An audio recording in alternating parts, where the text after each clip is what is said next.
నమస్తే అండి. ఈరోజు మనము కాలీఫ్లవరు ఆలు ఎట్లా చేయాలో చూద్దాము. చాలా ఈజీగా సింపుల్గా ఎట్లా చేయాలో చూద్దాము.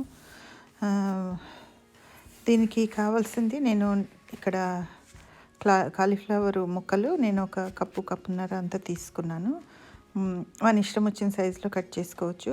ఆలు ఏమో పెద్ద ఆలు ఉంటుంది కదా, చాలా పెద్ద ఆలు ఒక్కటే పెద్దది తీసుకొని దాన్ని ఉడకపెట్టి కట్ చేసి పెట్టుకున్నాను. ఒక టేబుల్ స్పూన్ నూనె, ఒక పావు టీ స్పూను జీలకర్ర, పావు టీ స్పూను ఆవాలు, ఒక హాఫ్ టీ స్పూను పసుపు, ఒక టీ స్పూను ఉప్పు, ఒక టీ స్పూను కారము, ఒక టీ స్పూను ధనియాల పొడి, పచ్చి ధనియాల పొడి, అండ్ ఒక హాఫ్ టీ స్పూను అల్లం వెల్లుల్లి, ఒక పావు నుంచి సగం కప్పు వరకు, పావు నుంచి సగం కప్పు వరకు ఉల్లిగడ్డలు కోసుకొని ముక్కలు చిన్న చిన్న ముక్కలు కోసుకొని పెట్టుకున్నాను.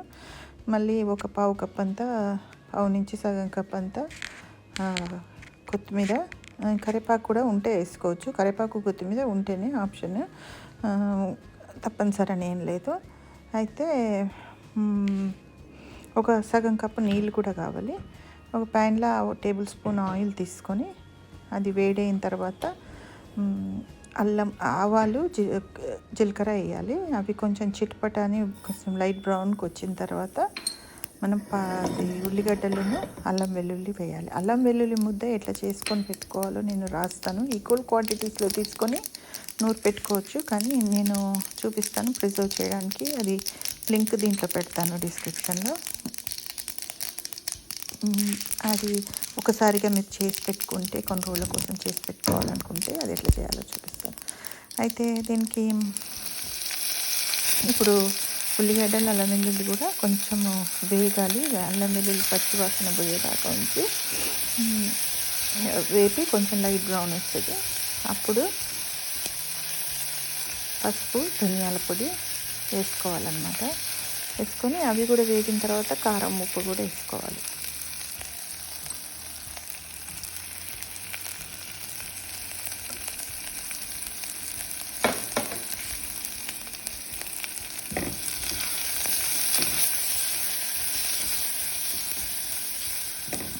అయితే మసాలా అంతా ఇట్లా మనం ఉల్లిగడ్డలు దాంతోనే వేగితే ఏమవుతుందంటే ముక్కలకి బాగా పడుతుంది. ఉప్పు, కారాలు, ధనియాల పొడి అవంతా బాగా ముక్కలకు పడుతుంది. అట్లా ముందే వేస్తాను నేను.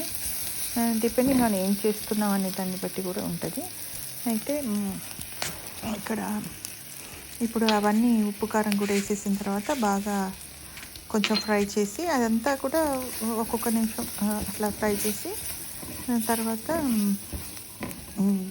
కాలీఫ్లవర్ ముక్కలు వేయాలి. కొంచెం కొంచెం వేసుకుంటూ ఫ్రై చేస్తూ మసాలా అంతా కలిసేటట్టుగా వేసుకుంటే ఇప్పుడు ఆలుగడ్డ ఆల్రెడీ ఉడకబెట్టింది కాబట్టి, ఇదేమో పచ్చిది కాబట్టి కాలీఫ్లవర్ దీన్ని కొంచెం సేపు ఉడకనివ్వాలి. ముందు ఫ్రై చేయాలి. ఒక 3-4 నిమిషాలు ఫ్రై చేసి ఆ తర్వాత ఒక సగం కప్పు నీళ్ళు పోసి కింద మాడు అంటుతుంటుంది. అప్పుడు ఇంకా ఫ్రై చాలన్నమాట. ఇంకా ఎక్కువసేపు ఫ్రై చేస్తుంటే మాడుతుంది, అందుకని ఉడకకుండానే మాడిపోతుంది. కానీ అప్పుడు ఒక్క సగం కప్పు నీళ్ళు పోసేసి దాంట్లో నీళ్ళల్లో ఉడకనివ్వండి. నీళ్ళు ఉడుకుతుంటే అది కొంచెం నీళ్ళు దగ్గరికి అయిపోతుంటాయి కదా, అప్పుడు ఆలుగడ్డ వేయాలి. వేసి మళ్ళీ కొంచెం సేపు కుక్ చేయాలి. అప్పుడు ఆలుగడ్డకు కూడా అంత మసాలా పట్టుకేట్టుగా కొద్దిసేపు కుక్ చేయాలి.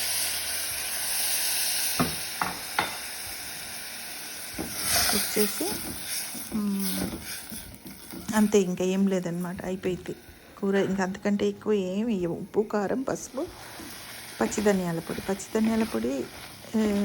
ఇప్పుడు వేయించిన ధనియాల పొడి ఉంటే, కానీ నేను వేయించిన ధనియాల పొడిలో గరం మసాలా కలుపుతాను. అది మన యాలకులు, లవంగాలు, అందుకని అది వాడను. దీనికి సింపుల్గా ఉండాలని పచ్చి ధనియాల పొడే వాడుతాను. దీనికి ముందు వేయించింది వేరుగా ఉంటే, అది ఉట్టిగా ఏం లేకుండా ఉట్టి వేయించిన ధనియాల పొడి ఉంటే అది లాస్ట్కి వేసుకోవచ్చు.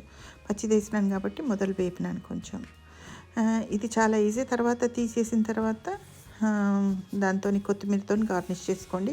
అసలు సగం కొత్తిమీర ఉడికేటప్పుడు వేసినా కూడా బాగుంటుంది. మీకు రెసిపీ నచ్చితే లైక్ చేయండి, సబ్స్క్రైబ్ చేయండి. ఇంకా చాలా పెట్టబోతాను. Thank you for watching.